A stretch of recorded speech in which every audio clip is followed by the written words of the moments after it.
مسجد الحرام مکۃ المکرمہ اور مسجد النبوی مدینہ المنورہ سے خطبے کا اردو ترجمہ کے لیے ہمارے سوشل نیٹ ورک کو فالو کرنا نہ بھولیں اور اپنے دوست احباب کے ساتھ بھی ضرور شیئر کیجیے۔ خطبہ جمعہ مسجد نبوی شریف بتاریخ 7 ربیع الاول 1445 ہجری بمطابق 22 ستمبر 2023 بعنوان مسلمانوں پر مصیبتیں اور تقدیر الہی پر ایمان۔ خطیب فضیلت الشیخ حسین آل شیخ حفظہ اللہ، ترجمہ بآواز عطاء اللہ بن عبد المجید۔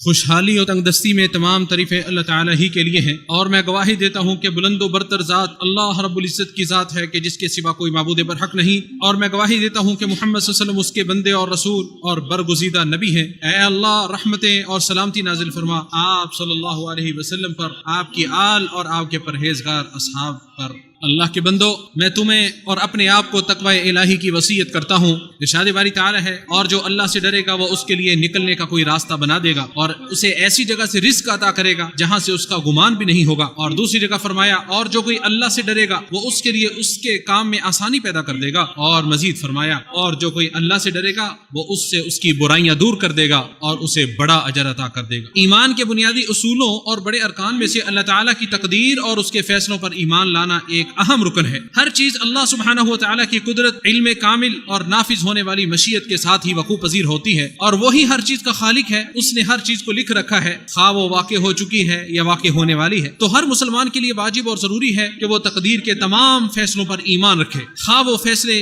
خیر پر مبنی ہوں یا شر پر، میٹھے ہوں یا کڑوے، نفع بخش ہوں یا نہ ہوں۔ چنانچہ تمام واقعات اللہ سبحانہ و تعالیٰ کی تقدیر، فیصلوں، ارادے اور تصرف سے ہی وقوع پذیر ہوتے ہیں۔ اس کی بادشاہت میں وہی کچھ ہوتا ہے جس کا وہ ارادہ کرتا ہے، اور وہ اپنے بندوں میں سے کسی پر بھی ظلم نہیں کرتا۔ ارشاد باری تعالیٰ ہے، بے شک جو بھی چیز ہے ہم نے اسے ایک اندازے کے ساتھ پیدا کیا ہے۔ وہ مصائب اور مصیبتیں جن کا شکار خلق خدا ہوتی ہے وہ بھی اپنے اندر ربانی حکمتیں سموئے ہوتی ہیں جن کا ادراک انسان کو نہیں ہوتا۔ لوگوں کے قلوب و اذہان ان کا احاطہ نہیں کر پاتے۔ اللہ تعالیٰ کے فیصلوں میں بے شمار حکمتیں اور بے مثال مصلحتیں پنہاں ہوتی ہیں، کیونکہ تقدیر پروردگار کی صفت اور اس کے ان افعال کی طرح ہے جو اس کی ذات کے ساتھ قائم ہے۔ تقدیر کے تمام فیصلے سراپائے خیر ہوتے ہیں، اور شر صرف اتنی ہی ہوتی ہے جتنی متعین و مقدر ہوتی ہے بس۔ اور مسلمانوں کے بعض ممالک میں تباہ کن زلزلوں، ہلاکت خیز طوفانوں اور جان لیوا سیلابوں کے آنے کی وجہ سے جو مصیبتیں آن پڑی ہیں ان سے ہر مسلمان تکلیف میں ہے، لیکن تقدیر الہی اور اس کے مضبوط و محکم فیصلوں پر اللہ تعالیٰ کی ہی حمد و ثنا ہے اور اسی کا شکر ہے۔ ہم اپنی زبانوں سے وہی کچھ بیان کرتے ہیں جن سے ہمارا پروردگار راضی ہو۔ اللہ تعالیٰ فوت شدگان پر رحم و کرم فرمائے، زندہ بچ جانے والوں کی مدد فرمائے، انہیں اور تمام مسلمانوں کو مستقبل میں خیر و بھلائی اور خوشیوں کی صورت میں نعم البدل عطا فرمائے۔ اللہ کے بندو، مسلمان کو جب کوئی مصیبت پہنچتی ہے تو وہ صبر سے کام لیتا ہے، ثواب کی امید رکھتا ہے، تو اس کے لیے بلند و بالا مراتب اور اعلیٰ درجات کی خوشخبری ہے، جیسا کہ ارشاد باری تعالیٰ ہے، اور صبر کرنے والوں کو خوشخبری دے دیجئے۔ وہ لوگ کہ جب انہیں کوئی مصیبت آن پہنچتی ہے تو کہتے ہیں بے شک ہم اللہ ہی کے لیے ہیں اور بے شک ہم اسی کی طرف لوٹنے والے ہیں۔ یہ لوگ ہیں جن پر ان کے رب کی طرف سے کئی مہربانیاں اور بڑی رحمت ہے،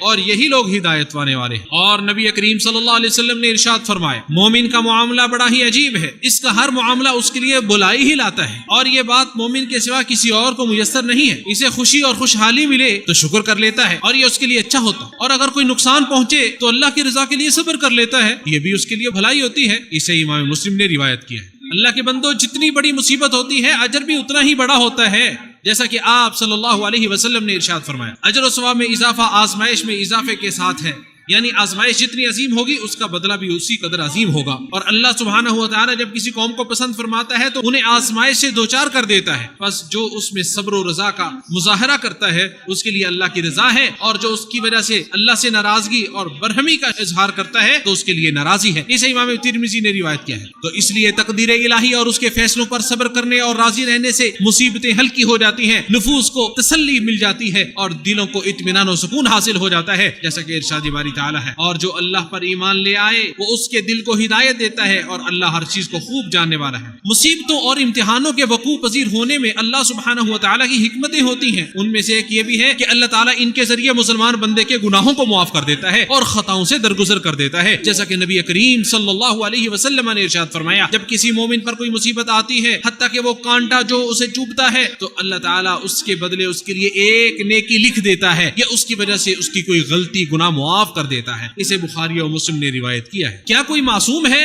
گناہوں اور غلطیوں سے کوئی پاک اور مبرہ بھی ہے؟ اور وہ کامیابی کتنی عظیم کامیابی ہوگی جب بندہ اپنے پروردگار سے ملے تو اس کے کندھے پر کوئی گناہ نہ ہو، اس کا نامہ اعمال گناہوں سے پاک ہو، جیسا کہ نبی کریم صلی اللہ علیہ وسلم نے ارشاد فرمایا، مسلمان کو جو بھی دائمی مرض، تھکان، پریشانی، صدمہ، تکلیف، حتیٰ کہ کوئی بھی غم پہنچتا ہے تو اللہ تعالیٰ اس کے بدلے میں اس کے گناہ معاف کر دیتا ہے۔ اسے بخاری اور مسلم نے روایت کیا ہے، اور جامع ترمذی میں صحیح سند کے ساتھ موجود ہے۔ نبی کریم صلی اللہ علیہ وسلم نے ارشاد فرمایا، مومن مرد اور مومن عورت پر اس کی جان، اولاد اور مال میں مصائب آتے رہتے ہیں، یہاں تک کہ وہ اس حال میں اللہ سے ملتا ہے کہ اس پر کوئی گناہ باقی نہیں رہتا۔ اے مسلمان بھائی، اللہ تعالیٰ کی قضاء و تقدیر پر صبر کیجئے اور جان لیجئے کہ اللہ سبحانہ و تعالیٰ نے آپ کے لیے مصیبت کے وقت بھی مکمل خیر و بھلائی اور اچھا انجام تیار کر رکھا ہے، جیسا کہ ارشاد باری تعالیٰ ہے، صرف صبر کرنے والوں ہی کو ان کا بے شمار اجر دیا جائے گا۔ اور نبی کریم صلی اللہ علیہ وسلم نے ارشاد فرمایا، اللہ تعالیٰ جس کے ساتھ خیر و بھلائی کا ارادہ رکھتا ہے اس کی آزمائش کرتا ہے، اسے بخاری نے روایت کیا ہے۔ مسلمانوں، مصیبتوں اور آفتوں کے ذریعے آزمائش اس دنیا کی حقیقت کو آشکار کرنے کی سب سے بڑی چیز ہے، جو کہ آزمائشوں، امتحانوں، سزاؤں کے علاوہ حزن و ملال، غموں اور تھکاوٹوں سے بھری پڑی ہے۔ اللہ سبحانہ و تعالی نے ان آزمائشوں اور امتحانات کو مسلسل چلے آنے والی ربانی سنتوں میں سے ایک سنت قرار دیا ہے، جیسا کہ ارشاد باری تعالی ہے،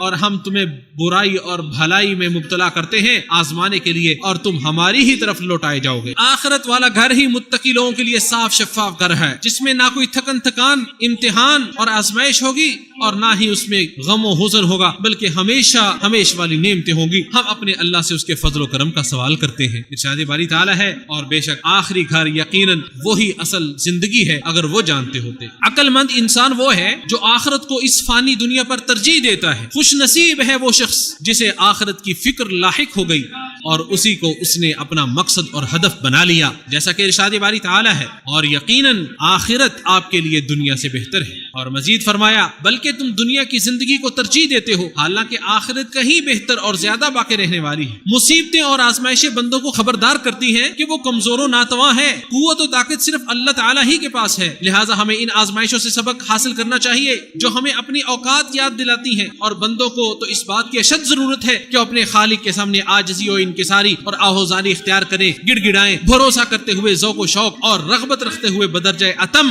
اپنے پروردگار کی بندگی کو انجام دے، جیسا کہ ارشاد باری تعالی ہے، اور ہم نے کسی بستی میں کوئی نبی نہیں بھیجا مگر اس کے رہنے والوں کو تنگی اور تکلیف کے ساتھ پکڑا تاکہ وہ گڑ گڑائیں۔ اے اللہ، ہم تجھ سے پناہ مانگتے ہیں آزمائش کی مشقت، بدبختی کی پستی، برے خاتمے اور دشمن کے ہنسنے اور خوش ہونے سے۔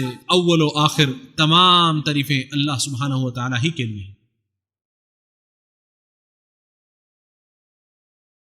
تمام تعریفیں اس اللہ کے لیے ہیں جو نیکوکاروں کا ولی اور دوست ہے۔ میں گواہی دیتا ہوں کہ اللہ تعالیٰ کے سوا کوئی معبود برحق نہیں، وہ تنہا ہے، اس کا کوئی شریک نہیں، اور میں گواہی دیتا ہوں کہ محمد صلی اللہ علیہ وسلم اس کے بندے اور امانت دار رسول ہے۔ اے اللہ، رحمتیں، سلامتی اور برکتیں نازل فرما آپ صلی اللہ علیہ وسلم پر، آپ صلی اللہ علیہ وسلم کی آل پر اور آپ کے تمام اصحاب پر۔ اللہ تعالیٰ کا اپنے مومن بندوں پر بڑا فضل و کرم، رحمت ہے، اور بندوں پر اس کا احسان ہے کہ جب ان پر مصیبتیں اور آزمائشیں آتی ہیں تو وہ ان کی داد رسی یوں کرتا ہے جیسا کہ اس نے اپنے نبی کے ذریعے بندوں کو خبر دیتے ہوئے ارشاد فرمایا۔ پیارے نبی صلی اللہ علیہ وسلم نے فرمایا، شہید 5 قسم کے ہیں: طاعون کی بیماری سے مرنے والا، پیٹ کی بیماری سے مرنے والا، ڈوب کر مرنے والا، دب کر مرنے والا، اور اللہ کی راہ میں شہید ہونے والا۔ اسے امام بخاری اور مسلم نے روایت کیا ہے۔ اہل علم نے کہا ہے یہ شہید کی وہ قسمیں ہیں جو مارکہ قتال کے اندر نہیں بھی لڑتے لیکن ان کو پھر بھی شہادت کا اجر و ثواب ملتا ہے۔ اللہ کے بندو، نبی کریم صلی اللہ علیہ وسلم پر درود و سلام پڑھنے سے زندگی خوشگوار اور اعمال کا تزکیہ ہو جاتا ہے۔ اپنی استطاعت کے مطابق جس قدر زیادہ ہو سکے درود و سلام پڑھو، بالخصوص اس جمعے والے دن میں۔ اے اللہ، اپنے نبی محمد صلی اللہ علیہ وسلم پر رحمتیں اور سلامتی نازل فرما، خلفائے راشدین سے راضی ہو جا،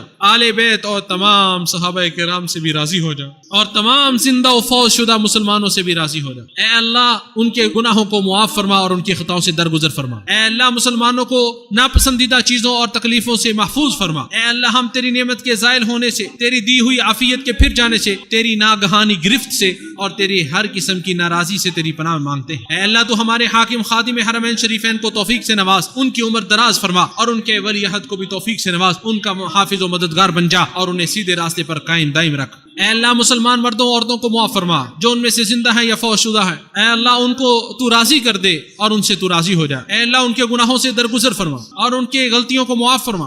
اے اللہ ان کے ہم غم پریشانیوں کو دور کر دے۔ اللہ کے بندو اللہ تعالیٰ کا بکثرت ذکر کرو، صبح و شام اس کی تسبیحات بیان کرو، اور تمام تعریفیں تمام جہانوں کے پالن ہار اللہ کے لیے ہیں۔